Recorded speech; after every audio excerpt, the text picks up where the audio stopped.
They didn't even look me in the eye. No warning. No final meeting with the board, just a cold calendar invite at 7:52 a.m. titled Brief Sync.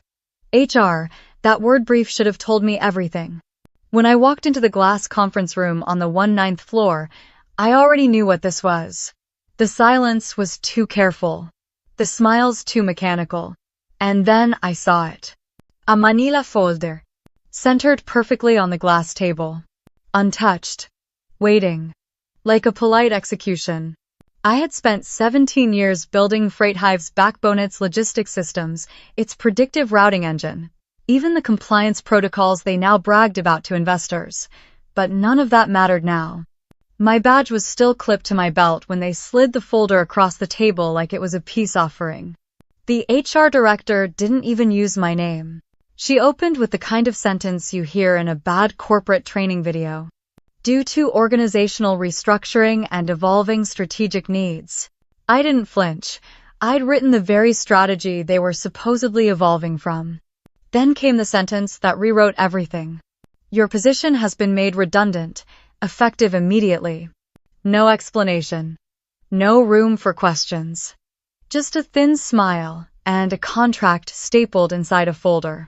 And in that moment, facing two strangers and a former colleague who couldn't meet my eyes, I realized something. This wasn't about performance. This was about silence. About making someone disappear without making a sound. I didn't yell. I didn't plead.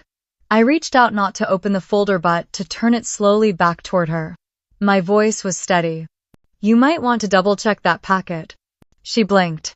Excuse me? I stood. Sometimes small oversights become big problems. Aloken. They thought I'd take the severance and vanish. They thought this was the end of the story. It wasn't. It was the beginning. If you've ever been blindsided at work, leave a comment. I want to hear how you stood back up. Stay with me. Because they didn't just fire me. They lit the match. And they had no idea what I'd built behind their backs. You don't spend 17 years inside a company without leaving fingerprints. Mine were everywhere. On the systems that tracked shipments in real time. On the algorithms that predicted bottlenecks before they even happened. On the policies that kept us from folding when two of our competitors collapsed in back-to-back quarters. Freight Hive wasn't built overnight. It was layered, stitched, tested. And I was the one who quietly held the threads together. But somewhere along the way, I became invisible. At first, it was subtle. My name started disappearing from pitch decks. I was left out of late-stage meetings, by accident. Junior analysts began presenting my models like they were brainstorms from some internal task force. I watched ideas I'd refined for months suddenly appear under someone else's name in all-hands updates with zero mention, zero credit. At first, I told myself I was being paranoid. That this is what transition looks like. That as companies scale, recognition becomes messier. But that wasn't it. It was erosion. Intentional. Systematic. They wanted the brain, not the face. The architecture, not the architect.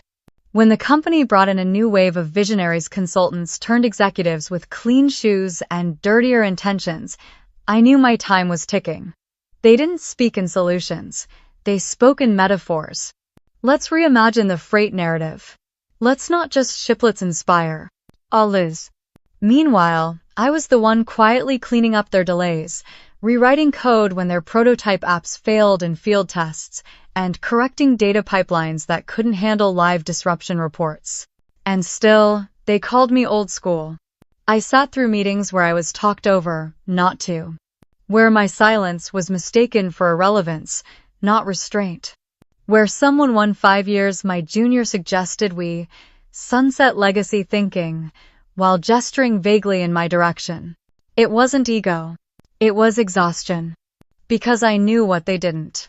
I knew that when one routing node failed in Tacoma, it would spike late arrivals in Dallas, inventory misalignment in Miami, and wipe out $2 million in fuel optimization savings. And yet, they never asked. They just kept talking louder. I wasn't angry. Not yet. I was calculating. Because the truth was, they had no idea how fragile their system really was without me. I didn't build Freight Hive to be flashy. I built it to survive storms. But storms don't sell in Q4 reviews. Glossy dashboards do. So, while they rebranded efficiency as innovation, I watched. I watched them rewrite the story with me edited out. But the irony is, you can't erase someone whose design still runs in the background. You can ignore them. You can push them out. But you're still running on their logic. And when you start deleting without understanding what was holding the structure up, eventually, it all starts to crack. That's the thing about being invisible. It gives you the clearest view of who's actually holding the weight, and who's just rehearsing for applause. It didn't happen all at once. There was no dramatic confrontation, no raised voices, no official memo with my name missing. Instead, it was quieterly quiet. The kind of silence you don't notice until it's too late. At first, it was an email thread I wasn't looped into. A minor oversight, probably. Then a team offsite I didn't get an invite to. Oh, must have been a calendar glitch, they said. Next came the project dashboards. My access was revoked. New protocol, they claimed. Even though I was the one who wrote the original protocol, I tried not to overthink it. I told myself it was just a shift. Companies grow, priorities evolve, hierarchies get tangled. But, deep down, I knew better. I wasn't being left out by mistake. I was being erased deliberately. Little by little, they were wiping my fingerprints off everything I had built. And doing it so cleanly, so politely, that no one outside would ever notice. New team leads were introduced on projects I had authored. My name disappeared from internal slide decks. Even the intern I had mentored for 2 summers referred to me as part of the original framework, like I was a piece of outdated furniture someone had yet to replace. I remember sitting in a Monday sync when one of the newer VPs said, "We need more agile, forward thinkers, not just people who've been here forever." I was right there, sitting in the same room, breathing the same air. But to him, I wasn't part of the present. I was a relic of the past. And that stung in a way I didn't expect. Because I wasn't clinging to relevance, I was relevant. But when people want to replace you, they start by rewriting the story without you. It's a slow kind of cruelty. Not loud enough to call out, not blatant enough to fight. But every exclusion chips away at something vital. I stopped getting invited to vendor calls. My approvals were bypassed. Final decisions were made in meetings I didn't even know existed. Projects I had championed were suddenly being reevaluated by a task force with no historical context and far too much confidence. There was no memo, no title change, no announcement. Just silence. Intentional. Strategic. Sharp. It's strange what that kind of silence does to you. It makes you question your memory, your impact, your voice. I started arriving earlier, staying later. Not to prove anything, just to feel like I still belonged. Like I still mattered in a place I once helped build from the ground up. But eventually, the truth became impossible to ignore. I was no longer part of their future. They'd already written the next chapter. I just hadn't been told to leave the room yet. So I made a choice. If I was being erased, then I'd make sure they remembered exactly what they lost when I was gone. The moment I said no, I knew it was over.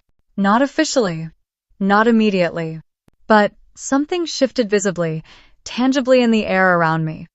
It was the kind of shift you can't explain to anyone else, but you feel it in your gut, like gravity bending ever so slightly against you. It happened in a boardroom that smelled like overbrewed coffee and polished indifference. A last-minute meeting, called under the vague subject line, vendor approval discussion. I knew the name on the contract before I even opened the file. Bright Core Solutions, a flashy logistics tech startup run by the nephew of our chief operating officer.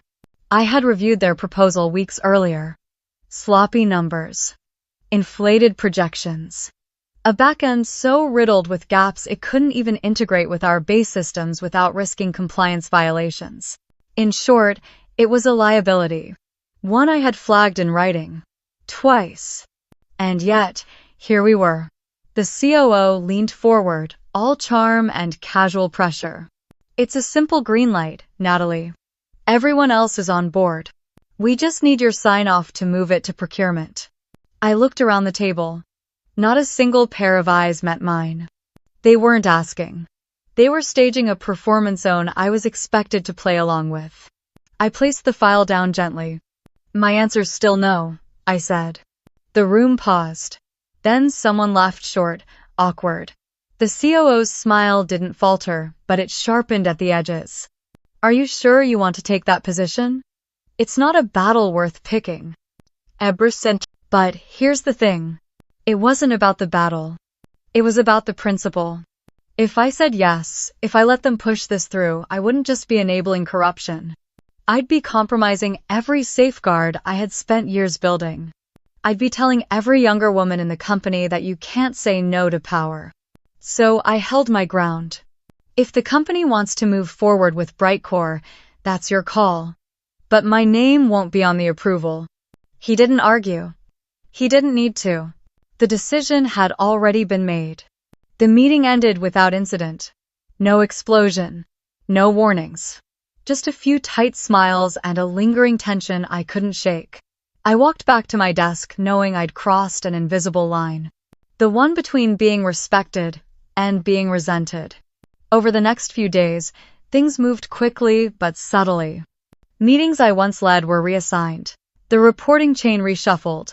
I was invited to focus on special projects with no clear deliverables. And the Brightcore deal? It went through anyway. That was the day I stopped being part of their future. I wasn't fired yet, but I'd already been cut loose. And the truth is, I didn't regret saying no. Because sometimes what costs you everything is the same thing that protects your integrity. I may have lost their approval, but I kept my name clean. And that mattered more than any promotion they dangled in front of me. A week after I walked out of Freight Hive for the last time, an email landed in my inbox. No recruiter header. No LinkedIn flair. Just a subject line. If you're ready, we're building. It was from Ethan Holt, someone I'd barely spoken to at a logistics expo in Austin 2 years prior. I remembered him not for any pitch, not for any grand idea, but for how earnestly he'd listened during a panel I was on. He had taken notes like every word mattered. Now, his message was short and direct. We heard what happened. If you're open to solving problems that matter, I'd like to show you what we're working on. No suits, no titles, just room to build. I didn't say yes. Not immediately. But I replied. 2 days later, I found myself driving through an industrial park in East Austin, the kind of place where warehouses don't have signage, just steel doors and quiet ambition. No marble lobby. No assistant at reception. Just a keycode entry and a dented metal staircase. Inside was something entirely different. Desks mismatched. Whiteboards crammed with diagrams and error messages. Wires dangling from light fixtures. The only thing that looked new was the server rack humming in the corner. And in the middle of it all, a small team, heads down, sleeves up, trying to fix a platform that wasn't quite working but wasn't entirely broken either. It reminded me of how Freight Hive had once been, before the politics, before the consultants, before success made everyone forget what it was like to build without a spotlight. Ethan walked over, laptop under his arm, and said nothing for the first minute. Just opened a screen, pointed to a dashboard full of holes, and said, "We need help. We know what we don't know." That sentence, "we know what we don't know," stopped me. Because in 17 years of boardrooms, I had almost never heard anyone admit that. And I realized, maybe this was the first time in years someone saw me not as a threat, but as an answer. I stayed for hours. Not as a consultant. Not as a guest. I asked questions. I flagged blind spots. I argued with their lead developer over conditional logic in their real-time tracking module. And nobody flinched. They didn't deflect, they listened. I wasn't promised a title. I wasn't given a corner office. But I felt something I hadn't felt in a long time: relevance. Not because of what I had done in the past, but because of what I could do now. They didn't treat my experience like baggage. They treated it like a blueprint. And for the first time since everything collapsed, I didn't feel erased. I felt invited. I never signed a contract. Not at first. There was no press release, no LinkedIn update, no flashy announcement about joining FluxRoute. That was intentional. I didn't want a title. I didn't want optics. I wanted space to work quietly. So I stayed off the radar. Ethan called it stealth mode. I called it freedom. They gave me a whiteboard, a broken system, and full permission to tear it all down. Not tweak, not polish, rebuild. Their platform was promising but riddled with inconsistencies, relying on patchwork code and third-party APIs that hadn't been updated in months. Fleet data came in 5 minutes late on a good day. Real-time rerouting was more theory than reality. Their compliance logic? A spreadsheet with formulas someone copied from a blog. But what they had, what was rare, was the willingness to admit they didn't know everything. So I started quietly. First, I rewrote the routing core. No fanfare. Just code lines and lines of it, optimized to adapt in real time based on location variables, traffic surges, warehouse lag, even regional weather fluctuations. Every 90 seconds, the system updated itself. No one needed to press refresh. Then I tackled the compliance framework. I designed it to be so airtight it could survive a federal audit mid-crisis. No shortcuts. No favor-based vendor approvals. I stripped out 10 bloated data partnerships and replaced them with 3 smarter ones, leaner, faster, brutally efficient. Every night, the team went home. I stayed. Not out of obsession. Out of clarity. Because this wasn't about revenge. It was about proving what could be built when no one was trying to manage perception. We didn't add buzzwords. We didn't gamify fleet tracking or paint mission statements on the walls. We made it work. And what we built didn't just run. Better, it learned. Every route, every delay, every anomaly became part of the system's memory. It wasn't just reacting. It was predicting. And nobody knew I was behind it. While Freight Hive was sponsoring leadership summits and rolling out beta demos that crashed behind closed doors, we were refining something dangerous, something real. Under budget, under the radar. They didn't list us as a competitor in any of their internal reports. We were too small, too new, too invisible. And I liked it that way. Because when they finally noticed, it wouldn't be from a headline. It would be from a bleeding contract. From a client who didn't renew. From a system that suddenly worked better somewhere else. What would you build if no one was watching? Leave a comment. I want to know. This wasn't about being seen anymore. It was about building something they couldn't ignore. Not with noise, but with precision. I wasn't chasing titles. I was becoming a ghost in their machine. And every line of code I wrote was a reminder that what they threw away was still quietly rewriting the future without them. It started with a whisper, a mention during a late-night debrief, barely more than a sentence. The Department of Defense was preparing a new logistics contract. A big one. Multi-year. Multi-continent. Military-grade secure routing, real-time fleet visibility, failover redundancy. The kind of contract that didn't just change a company's quarter, it changed its trajectory. Everyone assumed it was going to Freight Hive. Legacy supplier. Public trust. Decades of compliance history. They had the infrastructure. They had the name. But they didn't have what we'd built. And more importantly, they didn't know we existed. Not really. Not in the way that mattered. The RFP was brutal. Hundreds of pages. Demanding specs. They weren't looking for promises. They wanted proof. I read it 3 times in a row, barely blinking. Because what they were asking for was everything we had just quietly finished building. The timing was too perfect to ignore. Ethan called a meeting the next morning. There were no speeches.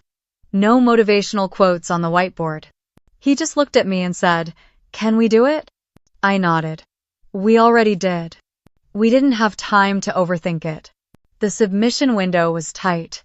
The review process ruthless. But we had one advantage: no one else did clarity. No layers of red tape. No investor showboating. No politics. Just a team that moved fast and a system that worked. We didn't submit a deck filled with jargon. We submitted a working prototype. Not in theory. In code. In simulation. In real-time performance. We ran test scenarios through their spec sheets, reroutes in compromised zones, disruption forecasting, data failover during simulated cyber attacks. Our system didn't flinch. It adapted. Every metric they wanted, we had already validated weeks before the RFP even dropped. Meanwhile, I knew exactly what Freight Hive would send in. Sleek slides, big promises, maybe even recycled language from our old compliance decks. But they wouldn't have the system, because I had built the system. And now, I had rebuilt it better. No one at FluxRoute knew how personal it was for me. I didn't tell them. Because this wasn't about revenge. This was about execution. If Freight Hive still believed they were the only name in the room, we'd make sure they remembered what it felt like to be second. The morning of the presentation, the air felt heavier than usual. Not tense, just charged, like the kind of air before a thunderstorm. Everyone at FluxRoute showed up early. There were no suits, no rehearsed speeches, no glossy slides. Just a team that had spent months in the quiet, building something real, something that worked. I didn't sit at the table. I chose a seat in the back row. Neutral blazer. No name tag. Just a notebook and a quiet pulse in my wrist that wouldn't settle. Across the aisle, Freight Hive had arrived in force. 3 VPs, a consultant team, 2 assistants, and a presenter who smiled like he had already won. They moved like they owned the room. And maybe they did until the questions started. FluxRoute went first. Our head of engineering walked through the system architecture clean, functional, tested. Then the operations lead demonstrated a real-time dashboard with sandbox simulations. One click rerouted a fleet from the Midwest to the Gulf Coast in under 1-2 minutes. Projected delivery lag. Under 5 hours. Visualized. Verifiable. Live. We didn't embellish. We didn't perform. We showed. Then came Freight Hive's turn. They opened with a keynote video. Buzzwords. Mission statements. A highlight reel of all the awards they'd won in the last decade. It was polished. Beautiful, even. But the cracks started showing early. One panelist asked, "How does your platform handle a 3-8% reroute across restricted zones in North Africa?" The VP paused, then conferred with his assistant. The reply came out vague. "We're currently testing adaptive reroute protocols based on forecasted triggers." Which meant they didn't have it. They were still guessing. The panel shifted in their seats. The kind of subtle body language you only notice when you've sat in those rooms long enough to understand what silence really means. That's when it happened. One of Freight Hive's directors, middle row, pinstripe suit, turned around. Slowly, his eyes scanned the room, then landed on me. Recognition wasn't instant, but suspicion was. He leaned toward the colleague beside him, whispered something. That colleague turned too. Then another. It was like a ripple, quiet but undeniable. I didn't flinch. I didn't smile. I just looked back, calm, steady. They didn't say my name. They didn't have to. It drifted into the room like smoke before fire. And in that moment, I understood something very clearly. They hadn't prepared to compete. They had prepared to be crowned. But we weren't there to watch them win. We were there to dismantle the mythology they had written around themselves. It took 3 days. That's how long it took after the contract announcement hit the wires for the silence to break. We won. Officially, publicly. FluxRoute had secured the government contract Freight Hive thought belonged to them by birthright. No statement came from their side. No press conference, just a dip in their stock price and a sudden tightening of jaws at leadership summits. But behind the scenes, the scramble had begun. The first email arrived on a Thursday morning. It came from someone in HR. A name I hadn't heard since the day I was let go. Subject line: just checking in. No greeting. No acknowledgement of what had happened. Just vague language about reconnecting, exploring opportunities, and staying aligned. I didn't reply. 2 days later, a voicemail. Different voice. A board liaison I remembered mostly for his silence during my final performance review. He spoke softly, like someone walking through glass. There's been discussion about potential roles we think you'd be uniquely suited for. Of course, only if the timing feels right to you. No apology. No responsibility. Just an invitation wrapped in caution. I deleted the message. Then came the envelope. Hand-delivered. No courier branding. Just my name in serif type, and a return address I didn't need to read. I already knew. Inside, a formal offer. Executive Vice President of Strategic Systems. Full relocation benefits. Performance equity. A signing bonus large enough to fill in all the years they spent diminishing my value. It was everything they had never offered me when it actually mattered. And still, I didn't open the folder all the way. Because I didn't need to. Their words were crafted with care, respect, vision, renewal.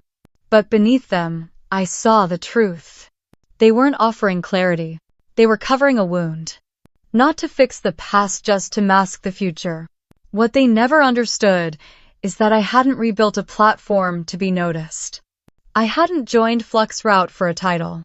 I had done it because someone listened before the win, not after the fallout. And the more I stared at that envelope, the more I realized what it represented. Not opportunity, but panic. Because now they finally understood something. I hadn't disappeared. I had just stopped waiting to be seen.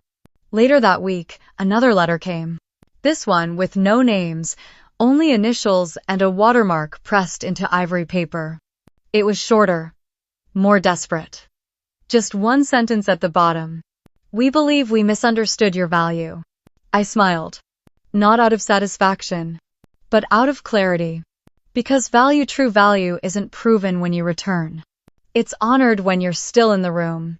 And they had already shown me, long ago, how little I was worth to them. When it would have made a difference. Months before they fired Malong. Before the coffee went cold and my name disappeared from the dashboards, I felt it.